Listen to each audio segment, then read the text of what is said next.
బాలకోటయ్య గారు నమస్తే సార్. నమస్తే శ్రీకాంత్ గారు. సార్, పోరాడితే పోయేదే ఉంది బానిస సంఖ్యలు తప్ప అని చెప్పి మనకి ఒక శ్రీశ్రీ కవి చెప్పారు.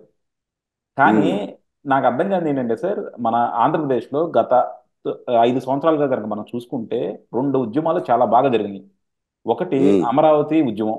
సో ఇక్కడ రైతులు, ఉమ్, ఆ క్యాపిటల్కి ఇచ్చిన రైతులు వాళ్ళందరూ కూడా వాళ్ళ భూములు అన్యాయం అయిపోయినాయని, లేకపోతే క్యాపిటల్ ఇచ్చాం ఇక్కడ ఇచ్చాం కాబట్టి మీరు క్యాపిటల్ ఇక్కడ కట్టాలని చెప్పి దానికి అమరావతి రాజధాని కోసం రైతులు చాలా రోజులు ఉద్యమాలు చేశారు. ఆల్మోస్ట్ గిన్నిస్ రికార్డు కూడా ఉమ్, ఎక్కింది అనుకున్నా ఉద్యమం, అన్ని రోజులు ఉమ్, ప్రశాంతంగా జరిగినందుకు ఉద్యమం.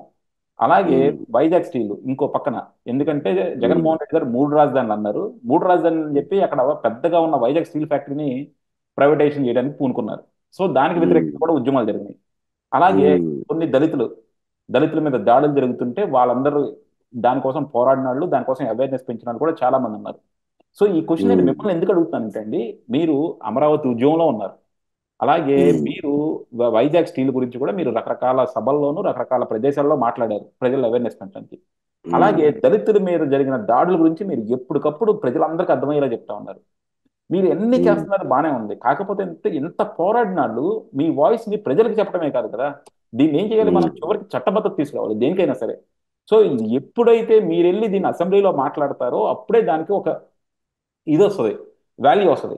సో ఇంత పోరాడిన వాళ్ళు మీ వీటిలో నుంచి ఎందుకు, ఇప్పుడు ఏ పార్టీ అయినా చూద్దాం, ఒక జనసేన కావచ్చు, ఒక తెలుగుదేశం కావచ్చు, ఒక వైఎస్ఆర్సీపీ కావచ్చు, ఎవరైనా సరే అసలు ఇలా పోరాడిన వాళ్ళ రిప్రజెంటేషన్ అక్కడ ఎందుకు లేదు?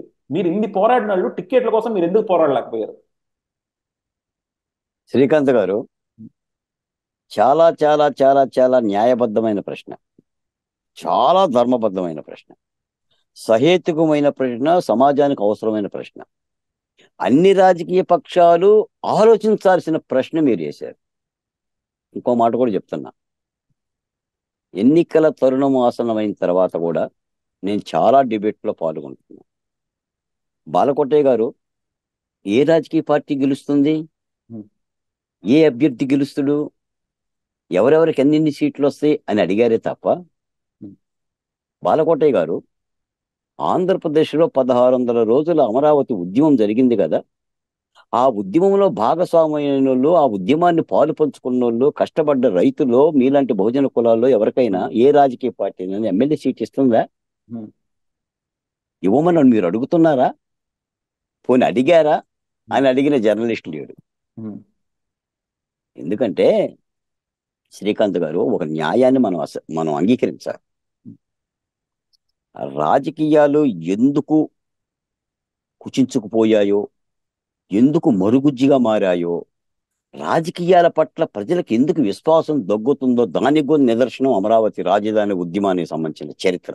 ఉమ్, ఏ రాజకీయ పార్టీనైనా మీరు టచ్ చేయండి, తెలుగుదేశం కానీ, జనసేన కానీ, భారతీయ జనతా పార్టీని కానీ, ఏ పార్టీనైనా, రాజధాని ఉద్యమం సువర్ణ లిఖిత అధ్యయనం.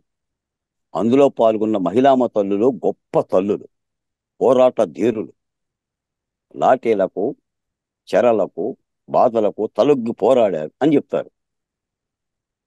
మరి 175 అసెంబ్లీ స్థానాల్లో పోటీలు జరుగుతుంటే ఆ అమరావతిని కాపాడుకునేందుకు ఆ నియోజకవర్గమో, ఆ పక్క నియోజకవర్గమో, రాష్ట్రంలో ఏదో ఒక నియోజకవర్గంలో అమరావతి ఉద్యమం తరపున ఇదిగో ఈ శ్రీకాంత్కి, లేదా ఈ బాలకోటయ్యకి, లేదా ఈ మహిళామ తల్లికి నేను ఎమ్మెల్యేగా ఇస్తున్నానని అధినాయకులు ఎందుకు ప్రకటించలేకపోతున్నారు?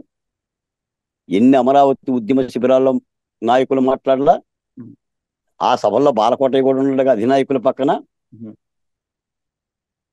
అంటే ఇందా మీరు మొట్టమొదటి మాట్లాడారు, పోరాడితే పోయేది ఏమీ లేదు, ఉమ్, బానిస సంఖ్యలో తప్ప అని.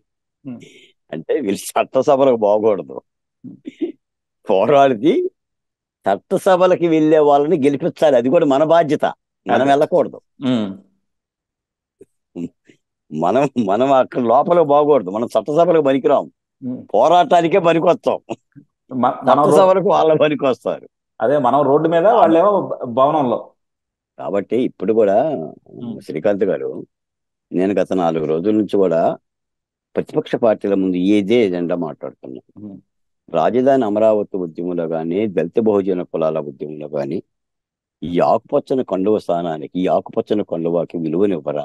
ఉమ్, ఇలాంటి వాళ్ళు చట్టసభలకు వెళితే రేపు ఆ బాధల్ని చూసుకోవటానికి నీకు మాట చెప్పానా శ్రీకాంత్ గారు? ఉమ్, ఆంధ్ర రాష్ట్రం నేను పర్యటిస్తే 2 సార్లు పర్యటించే 13 జిల్లా పర్యటిస్తే ఉమ్, ఇప్పుడు నా దగ్గర 3976 దరఖాస్తులు ఉన్నాయి, ఉమ్, అర్జీలు. నాకు నాకు దళితులు ఇచ్చింది. ఉమ్, ఏంటి ఈ దరఖాస్తులు అంటే, అన్న నా భార్యని చంపారు, ఉమ్, నష్టపరిహారం ఇంకా రాల. అన్న నా కొడుకు జైల్లో ఉన్నాడు, బెయిల్ వేయటానికి డబ్బులు లేవు. అన్న నా భూమిని ఆక్రమించారు, అడ్డుపడుతున్నారు, పోలీస్ స్టేషన్కి పోతే పట్టించుకోవటంలో. ఇవన్నీ నా దరఖాస్తులు. వీటికి రేపు పరిష్కారం ఎవరు చెప్పాలి? వీటికి చట్టసభల ప్రక్రియగా చెప్పేది. మీకు ఒక మాట చెప్తున్నా శ్రీకాంత్ గారి సందర్భంగా, మొన్న చంద్రబాబు నాయుడు గారి సభలో కూడా చెప్పాను. ఉమ్, రాజమండ్రి నుంచి యేసు అనే ఒక కుర్రోడు వచ్చాడు, ఉమ్, బాలకోట గారిని కలవాలి అని. ఉమ్, ఏదో నా ఫోన్ సంపాదించుకున్నా, నా దగ్గరకు వచ్చాడు. ఏంటి యేసు అన్న. అన్న నేను ఎస్సీ మాలన్న, నా భార్య పనికెళితే 2 కుర్రోళ్ళు అత్యాచారం చేసి చంపి బావిలో వేసి ఆ బావి మీద మూతేశారు. అంటే పొలాలలో కొద్ది నీరు బావిలు ఉంటాయి, ఉమ్, మూతేశారన్న. నేను భార్య కనిపించడం స్టేషన్లో కేసు పెట్టాను. 2 రోజుల తర్వాత శవం వాసన వస్తుంటే చుట్టుపక్కల వాళ్ళు చెప్పారు, ఇది శవాన్ని తెచ్చుకున్నాను. వారం 10 రోజులు తిరిగిన తర్వాత 2 నిందితుల్లో ఒక నిందితుడి మీద కేసు పెట్టారు. వైసీపీ మంత్రి అడ్డం పడ్డాడు. 10 రోజుల్లో వాడు బెయిల్ మీద వచ్చాడు. ఇది ఎస్సీ అట్రాసిటీ యాక్ట్ కింద నాకు 8 లక్షల రూపాయలు శాంక్షన్ అయిందన్న. డిఎస్పీ గారు ఛార్జ్ షీట్ పెడితే ఈ డబ్బులు విడుదలవుతాయి అన్న. డిఎస్పీ ఛార్జ్ షీట్ పెట్టట్లా. ఆ ఛార్జ్ షీట్ పెట్టించడం కోసం ఎస్సీ కమిషన్ కలవటానికి విజయవాడ వచ్చానన్న. ఎస్సీ కమిషన్ చైర్మన్ లేడు, మీరు ఏదైనా న్యాయం చేస్తారన్న అని వచ్చాడు. చనిపోయిన భార్య కోసం, చనిపోయిన భార్య కోసం చచ్చేలా అరుస్తున్నాడు యేసుగాడి యొక్క ఆర్తనాదం ఎవరు చూస్తారు రేపొద్దున? దానికి న్యాయం జరగటానికి మాలాంటి ఉద్యమం వాళ్ళు చట్టసభల్లోకి వెళ్ళాలి అని అడగటంలో తప్పు ఏమైనా ఉందా? అదేమన్నా నేరమా? కాబట్టే వ్యవస్థలు ఎలా ఉండిపోయింది.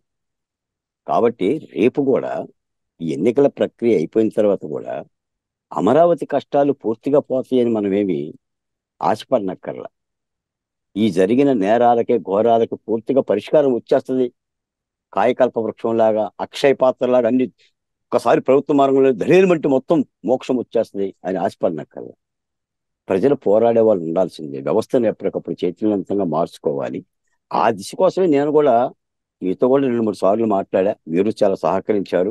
ఏదో డిబేట్లో ఇదే మాట మాట్లాడితే, మీరు గనక పోటీ చేస్తే మా అండదండలు మీకు ఉంటాయి, బాలకోటయ్య గారు కూడా, మీరు కూడా మీ అవును, ఐకాన్ అయిపోయింది. యూకాన్ పాలిటిక్స్ తరఫున మీరు కూడా మాట ఇచ్చారు. ఆ ప్రక్రియని రాజకీయ పక్షాలు చూడాలి. ఎందుకంటే ఇవి రాజకీయాలు శ్రీకాంత్ గారు. ఇప్పుడు ఉద్యమాలు చేయగలుగుతాం తప్ప చట్టసభల ప్రక్రియలో పోటీ చేయాలంటే దానికి సంబంధించిన జవసత్వాలు, ఆర్థిక సత్వాలు అవన్నీ ఉండాలి. మేము ఏ రాజకీయ పార్టీలో కూడా మేమేం నాయకులం కాదు, కానీ నాకు ఇక్కడ ఒక క్వశ్చన్ పోరాటాల సార్. పొత్తిళ్లలో పుట్టిన వాళ్ళం. ఇప్పుడు కొంతమందిని నేను నేను డెఫినెట్గా ఒప్పుకుంటా. ఎందుకంటే ఈ రోజు మనం రాజకీయాలు ఏం చూసుకున్నా సరే ప్రతి ఒక్కళ్ళు కూడా, ఎస్పెషల్లీ మన తెలుగు రాష్ట్రాల్లో రాజకీయాలు బాగా ఎక్స్పెన్సివ్ అయిపోయాయని పలుమంది లీడర్లు చెప్తా ఉన్నారు. సో డెఫినెట్గా మీరు ఎవరు రాజకీయ నాయకులుగా పోటీ చేయాలన్నా సరే ఒక 30 కోట్లు 20 కోట్ల ఖర్చు పెట్టుకోవాల్సిందే.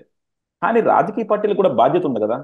ఎందుకంటే ఎవరైతే ఇప్పుడు అందరూ డబ్బులు పెట్టుకోకర్లా, కనీసం ఒక 10% అన్న, 10% అన్న పేదవాళ్ళని పోరాడినాన్ని తీసుకొచ్చి చట్టసభల్లో కూర్చోబెడితే రేపు పొద్దున ప్రజల్లో కూడా ఆ చైతన్యం వస్తుంది కదా. ఇప్పుడు ఈ సమస్య వచ్చినప్పుడు బాలకోటే పోరాడాడు, ఇంకో సమస్య వచ్చినప్పుడు ఇంకొకరు పోరాడతారు, ఇంకో సమస్య వచ్చినప్పుడు ఇంకొకరు పోరాడతారు. ఎందుకంటే ప్రతి ఒక్కరికి ఆ సమస్య మీద అంత అవగాహన ఉండదు, ప్రతి ఒక్కళ్ళు ఆ సమస్య మీద కనెక్ట్ అవ్వరు.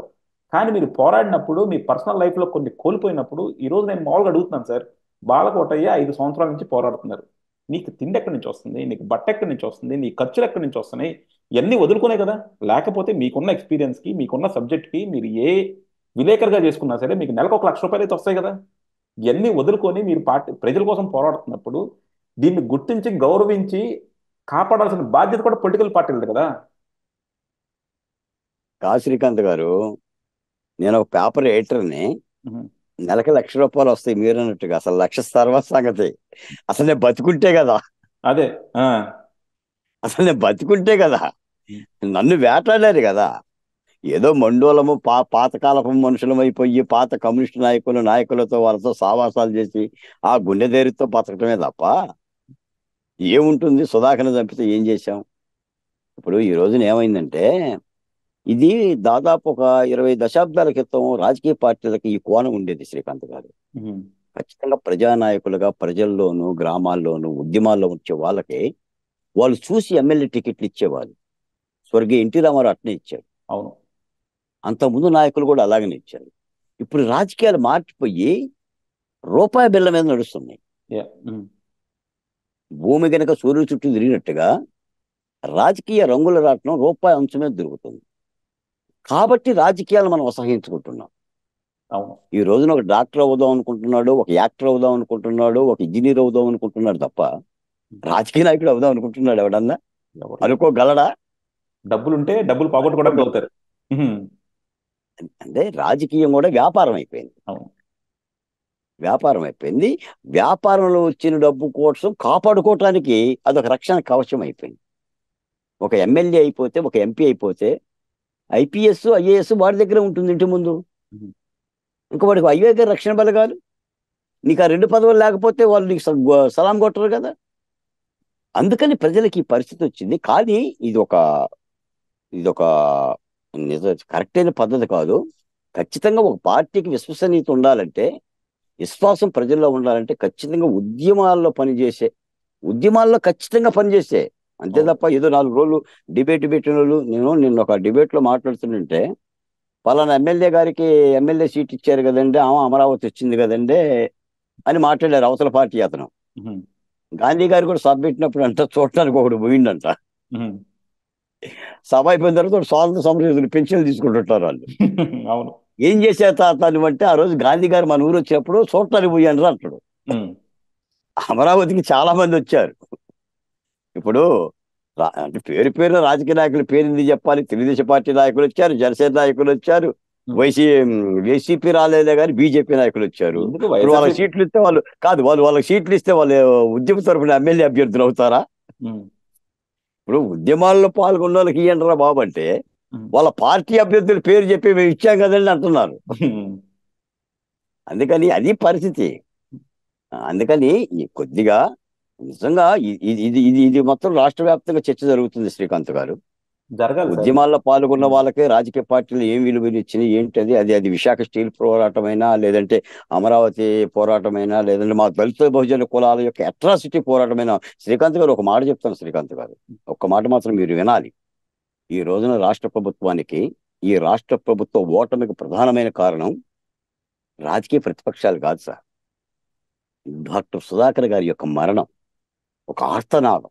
నేను 100% అగ్రీ చేస్తాను ఒక సార్. డ్రైవర్ ఒక అవును. డ్రైవర్ సుబ్రహ్మణ్యం గారి యొక్క 7 అడుగుల ఇసుకలో పాతి పెట్టిన వైనం, ఆయన అవయవాలను పట్టుకొని ఛిద్రం చేసిన వైనం, ఒక శిరోమండనం. ఈ రోజున ఒక మానభంగం. ఈ రోజున సమాజంలో జరిగే ఇలాంటి యొక్క దుర్మార్గాలు, రాష్ట్రంలో శాంతి భద్రత లేకపోవటం, ఒక అరెస్టులు, ఒక జర్నలిస్టు అంకబాబు, ఒక జర్నలిస్టు, ఒక 70 ఏళ్ల రంగనాయకమ్మ, ఒక ఎన్ఆర్ఐ, ఈ అట్రాసిటీస్ సార్ ఈ రోజున ప్రభుత్వాలు వరికిస్తుంది. ప్రతిపక్ష పార్టీలు అంగీకరించవు నేను అన్న ఈ మాటని. మేము పోరాడాం అంటారు. నేను పోరాడలేదు నేను అన్నాం. చంద్రబాబు నాయుడు గారిని అరెస్ట్ చేశారు, చంద్రబాబు నాయుడు గారిని ఇబ్బంది పెట్టారు, సాధారణమైన పౌరులను ఇబ్బంది పెట్టారు, మహిళలను ఇబ్బంది పెట్టి ఈ దాష్టీకాలే రాష్ట్ర ప్రభుత్వానికి గజగజ ఉనికిపోయే పరిస్థితిని తెచ్చింది. కానీ నేనైతే ఇది ఒప్పుకోను సార్. యథార్థం. నేను తెలుగుదేశం పోరాడింది, జనసేన పోరాడింది అంటే మాత్రం నేను పెద్దగా ఒప్పుకోను. ఎందుకంటే వాళ్ళు పోరాడాల్సినంత పోరాడలా, వీళ్ళకన్నా ఎక్కువ పోరాడింది మీలాంటి వాళ్ళు. ఇప్పుడు మీరు ఇందాకన్నారు, నిజంగా ఈ పార్టీ కనుక ఓడిపోతుంది, రేపు పొద్దున వైఎస్ఆర్సీపీ ఓడిపోతుందంటే అలా పతనం ఎప్పుడు మొదలైందో తెలుసా సార్? డాక్టర్ సుధాకర్ రెడ్డి గారితో మొదలైంది. సుధాకర్ రెడ్డి గారిని వాళ్ళు చేసింది నాకు తెలిసి, నేను ఫస్ట్ వీడియో చేసింది కూడా సుధాకర్ గారు. నన్ను ఒక నిజంగా కదిలించిన అంశం ఏదైనా ఉందంటే అండి సుధాకర్ గారు. అసలు అంత డాక్టర్ని చివరికి రోడ్డు మీద తీసుకొచ్చి మతి స్థిమితం లేని వ్యక్తిలా చిత్రీకరించి రోడ్డు మీద పడుకోబెట్టిన సన్నివేశం ఉందో చూసారు సార్. అది నాకు ఇప్పటికి కూడా కల్లో కనుక వస్తే మాత్రం గబుక్కులు మెలుకొచ్చి ఇలాంటి సమాజంలో మనం బతుకుతున్నామని. నాకు ఇక్కడ కూడా రాజకీయ పార్టీల మీద ద్వేషం లేదు సార్, ప్రజల మీద ద్వేషం. మీ చుట్టూ అంత జరుగుతున్నా సరే మీరెవ్వరూ దాని గురించి బయటికి రాలేకపోయారు, మీరెవ్వరూ దాని గురించి మాట్లాడలేకపోయారు, మీరెవ్వరూ దాన్ని ఖండించలేకపోయారు. రాజకీయ పార్టీలు అంటే వాళ్ళ అవసరానికి వాళ్ళు చేసుకుంటాయి. ఈ రోజు వైఎస్ఆర్సీపీ ప్రభుత్వంలో ఉంది కాబట్టి తెలుగుదేశం ఖండించవచ్చు, రేపు పొద్దున తెలుగుదేశం ప్రభుత్వంలోకి వస్తే వైఎస్ఆర్సీపీ ఖండిస్తుంది. కానీ ప్రజలుగా మీకు ఉండాలి కదా. మీలాంటి తోటి ఇప్పుడు అంత విద్యాధికుడు, అంత డాక్టరు కరోనాలో మాస్క్ విలువ ఏంటో తెలిసి ముందు చెప్పాడు. ఆ తర్వాత మనందరం మాస్క్ పెట్టుకోకుండా ఎంత ఇబ్బందులు పడ్డామో మనకు తెలుసు. అలాంటి మనిషి చివరికి పిచ్చోడ్లాగా రోడ్డు మీద చంపేస్తే ఎవరు మాట్లాడలేదంటే, ఎవరు సానుభూతికి రోడ్డు మీద రాలేదంటే శ్రీ ఎంత బాధ శ్రీ సార్. శ్రీ శ్రీ శ్రీకాంత్ గారు, ఉమ్, సుధాకర్ గారి పేరు ఎత్తారు కాబట్టి ఒక మాట చెప్తాను మీకు. ఉమ్, విశాఖపట్నం సీతమ్మధారలో సుధాకర్ గారి యొక్క భార్య వల్లిక గారు ఉంటారు. ఉమ్, నేను ఆమె ఇల్లు ఎత్తుకొని ఆమెను పలకరించడానికి వెళ్ళా సుధాకర్ గారు చనిపోయిన తర్వాత. ఉమ్, ఆమె మనుషులను కలవటానికి భయపడిపోయింది. ఉమ్, అంటే మనుషులు కలవటం అంటే జంతువులు కలిసినట్టుగా భయపడిపోయింది. ఉమ్, ఆమె కలవటానికి ఇష్టపడలేదు. చాలా మంది నాయకులు కూడా కలవటం లేదు. అప్పుడు అక్కడ ఇంట్లో నుంచి పైనుంచి కిటికీలో నుంచి చూసి ఈ ఆకుపచ్చని టవల్ చూసి, ఆయన పేరు బాలకోట ఎట్టుకుంటా, మా భర్త గురించి టీవీల్లో మాట్లాడుతుంటాడు అనిట్టే, అవునమ్మా అని చెప్పి పక్కన వాళ్ళ చెల్లెలు చెప్తే, అయితే ఆయన పిలవనండి, నాకు అవకాశం ఇచ్చింది. నేను కూర్చొని మాట్లాడితే శ్రీకాంత్ గారు, సుధాకర్ జ్ఞాపకాలు ఎప్పటికీ నీకు గుర్తొస్తాయని అన్నారు కదా. 40 సంవత్సరాల ఆమె వయసు, పక్కన ఎదిగిన 2 బిడ్డలు, కన్నీళ్లు తప్ప కంఠంలోంచి మాట రాల. ఆమె ఏడుస్తూనే ఉంది. ఉమ్. నేను ఎంత ఎక్కువసేపు కూర్చుంటే ఎక్కడ ఏమో హృద్వేగానికి గురైపోయి ఏమొక నష్టం జరుగుతుందేమోనని మాటలు లేవు. కన్నీళ్లతో చెప్తుంది. ఏందో తెలుసా, సుధాకర్నే ఉదయం నుంచి సాయంత్రం వరకు వైసీపీ నాయకులు ఫోన్లు చేసి వేధించి వేధించి హింసించి అరాచకమైన మాటలు చెప్పి, భార్యని తిట్టి, కొడుకుని తిట్టి, వాళ్ళ అమ్మని తిట్టి, నువ్వు తెలుగుదేశంరా అని, నువ్వు అదని ఇదని, నువ్వు నువ్వు పిచ్చోడురా అని చెప్పేసి అని వేధిస్తా, వేదనకు ఉద్రేకం వచ్చింది. నేను ఉద్యమంలోకి ఇంత సీరియస్ గా రావటానికి కూడా కారణం, నాకు దారి చూపించింది కూడా డాక్టర్ సుధాకరే. నేను ఆ సామాజిక కులానికి సంబంధించిన వ్యక్తిని కాబట్టి నేను చాలా పూర్తిగా హర్ట్ అయ్యాను. లేకపోతే జగన్మోహన్ రెడ్డి గారి మీద ఇంత భయంకరమైన యుద్ధాన్ని నేను చేసేవాడిని కాదేమో. తర్వాత కిరణ్ బాబు, తర్వాత అబ్దుల్ సలాంది ఒక ఆత్మహత్య, తర్వాత మానభంగాలు. అరే, పెళ్లి కావాల్సిన ఒక బిడ్డని విజయవాడలో సీతమ్మ ధార దగ్గర ఇసుకలో వరుణుని కట్టేసి వధువుని అత్యాచారం చేశారు రెడ్లు. ఇంతవరకు ఆ రెడ్డిని అరెస్ట్ చేయలేదండి. అందులో ప్రధాన ముద్ర రెడ్డిని అరెస్ట్ చేయాల, మిగిలిన కులాలు అరెస్ట్ చేశారు. ఉమ్. అంటే ఇటువంటి అరాచకాలు చూస్తే హ్యూమన్ రైట్స్, రాజ్యాంగం ఏమైంది, చట్టాలు ఏమైంది, పరిపాలన ఏమవుతుంది, ఐఏఎస్ ఏం చేస్తుంది, ఐపీఎస్ ఏం చేస్తుందని పౌర హక్కుల ఉద్యమంగా మాట్లాడటం మనం మొదలుపెట్టాం. దీనిని ప్రభుత్వం టార్గెట్ చేసి మనం ఆ పార్టీ అని ఈ పార్టీ అని మా మీదకు కక్ష దాల్చే ప్రయత్నం చేస్తే ఇంతెంతాయి ఒటికెళ్తాయి. ఈ రోజున ఉద్యమాల పరిస్థితి అలా వచ్చింది.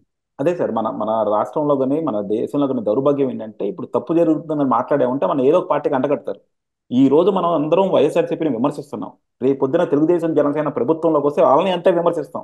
ఎందుకంటే ఎవరైనా సరే ప్రభుత్వంలో ఉన్న వాళ్ళని విమర్శించగలుగుతాం, ప్రతిపక్షాలను విమర్శించి ఏం చేస్తాం. So yeah. ఇప్పటికైనా చివరిగా చెప్తున్నా, ఎప్పటికైనా ఆంధ్రప్రదేశ్లో ప్రతిపక్ష పార్టీలో ప్రధానంగా తెలుగుదేశం పార్టీ ఉద్యమ శక్తులను హృదయపూర్వకంగా చట్టసభలకు పంపించాల్సిన బాధ్యత అయితే ఉంది. గెలిపించుకోవాల్సిన బాధ్యత కూడా ఉంది. యా. అవును. Thank you sir, thank you very much. Thank you.